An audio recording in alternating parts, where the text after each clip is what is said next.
Hello, you wonderful people. So for today's video, I want to talk about the trailer that just came out for the new DC show, Stargirl. If you haven't seen it already, I'll put a link to it in the description down below. But obviously, this trailer doesn't give us away too much information. Obviously, it's the, typical trailer where most of the stuff is from like the first episode. But it kind of gives us a nice introduction that basically, this is like, Starman is basically giving his staff, which interesting enough, Starman being played by Joe McHale, that was interesting.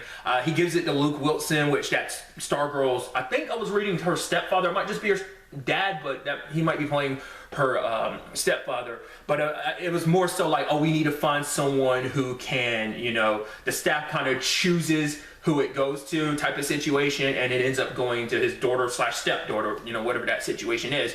Which, like I said, it doesn't give us too much, doesn't even show us who the villain is, because in the trailer all you see is her fighting like regular, people. But I think it's setting up a very interesting situation, because it's like, for one, it's a passing of the mantle, which we haven't seen that too much amongst the DC shows, because everyone's just kind of like the established hero that they are. There are some few exceptions, because like I think like probably like Kate, it might be the most legacy level character, considering the fact that she picked up the mantle after Bruce left. So I think she's the most recent example of that to kind of draw from. So I think it's, very interesting to kind of get that in this case as well. But I also think this also presents a very interesting opportunity, because I think her, like, because I look at it as like, oh, she could be like the first like magic user that we really get to, well, I mean, aside from Constantine, like outside of that, like one of our main lead heroes being a magic user. I think that's going to be interesting.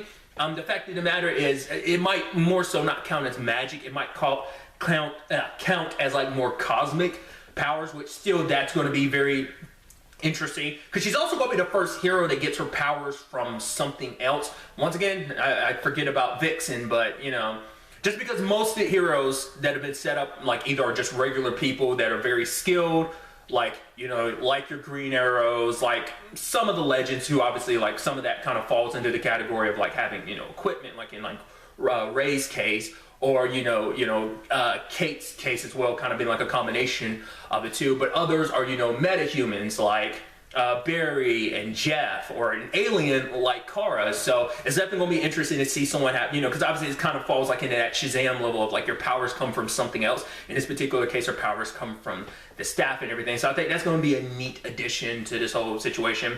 I also thought was kind of interesting is like, it seems like they might have a Riverdale aesthetic. I'm not 100% sure, because like the car that Luke Wilson was driving seemed like an old school car, but I don't know whether it's just like, oh, he just enjoys an old school car. That's just his. Maybe he's been driving it for ages since he's been working with Starman. But other than that, like maybe that's what that's supposed to represent, or because there was other vehicles that seemed more modern. So I don't know whether it's, like I said, maybe he's just a special case, or maybe it is like Riverdale was supposed to be like an ambiguous year that it takes place aesthetic. So what was interesting is that Starman references the Justice Society of America, and that was a question I had about this whole show, because obviously Stargirl has actually made an appearance in Legends of Tomorrow on a few occasions. So that's why I was wondering whether there would be any connection to that, or is it just going to be like Legends is its own thing, yet this is, and this ends up being its own thing when it comes to this particular character. I'm wondering, is that the lane they're going down, or is there going to be a connected like passing of the torch type of situation, that maybe Starman is Stargirl's son or something, and now it gets passed down again type of situation. Like I said, because like I said, he referenced Justice Society of America. I think in my head, I'm thinking of the Justice Society of America being an old school thing, because I think they typically are in the comic books, but also just because of the way Legends of Tomorrow set them up. But once again, this is also stuff that's going to be happening after the aftermath of like everything that's Crisis, which obviously at the time when we were going to this, we've only got part 3 up to part 3.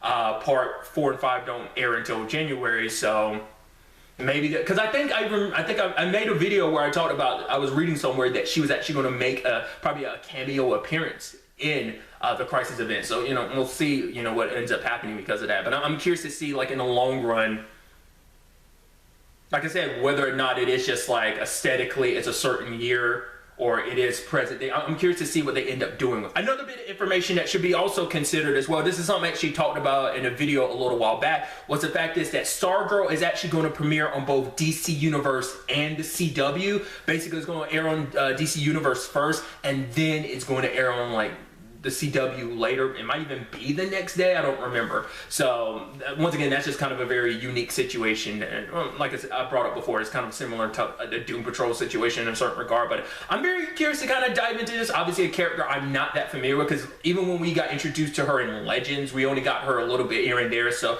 kind of diving into this character, whatever the iteration of this character might be, I'm really interested to see. You know, like I said, don't even get any looks at any villain, so don't even know who it is that she's necessarily fighting. Like I said, just like they got this little window peek into this world, so I'm interested to see. Also, because it's also, they're setting her up to be kind of like a young hero, because obviously all our heroes are typically on the younger side, but it seems like she definitely, like, I think that's setting up an interesting thing too, because it seems like she might still be in high school, which most of our heroes are 20 plus, you know, so it's going to be interesting to see what that means, especially you doing your superhero thing, you know, while still balancing like a high school life, because I feel like amongst the DC shows we haven't really seen that before, so I think that's going to be an interesting shift in comparison to everyone else, you know, because like balancing a life doesn't happen too much amongst the shows. Kate is probably the most recent example of that whole trying to balance it too. Everyone else is, I guess, because of where everything is, they've kind of found an ebb and flow to it. So it doesn't come up as much. It's come up a little bit in the past, but now I guess because the dust kind of settled on a lot of the shows, so like they kind of found their perfect balance of everything. Obviously, some characters are still struggling, but you know, because of Kara and the whole Lena situation, but regardless, these are just some of my thoughts on the whole situation. I'd love to get to know yours in the comments down below. But really, that's all I want to talk about. Till the next time we meet, be happy, be safe, live life to the fullest, and enjoy it. Good day and good